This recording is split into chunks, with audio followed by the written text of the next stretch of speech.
தலைமுடியில் பொடுகுத் தொல்லை இருப்பின் கற்றாழையை பயன்படுத்தலாம்.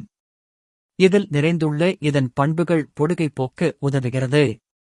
கற்றாழையுடன் பேக்கிங் சோடாவை பயன்படுத்தலாம். இதற்கு 4 முதல் 5 ஸ்பூன் கற்றாழை ஜெல்லுடன் 1 ஸ்பூன் பேக்கிங் சோடா கலக்க வேண்டும். பின் இந்த கலவையை உச்சந்தலையில் தடவி சிறிது நேரம் கழித்து முடியை கழுவவும். பொடுகு பிரச்சனை நீங்க கற்றாழையை மட்டும் பயன்படுத்தலாம். இதற்கு கற்றாழை ஜெல்லை முடி மற்றும் உச்சந்தலையில் தடவி சுமார் 1 மணி நேரம் கழித்து தலைமுடியை தண்ணீரில் கழுவவும். கற்றாழையை எலுமிச்சையுடன் கலந்து முடிக்கு பயன்படுத்துவதன் மூலம் பொடுகு தொல்லையை நீக்கலாம். இதற்கு 5 முதல் 6 ஸ்பூன் கற்றாழை ஜெல்லுடன் 1 ஸ்பூன் எலுமிச்சை சாறு கலக்க வேண்டும்.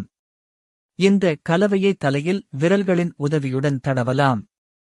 அதன் பிறகு 1 மணி நேரம் கழித்து ஷாம்பு கொண்டு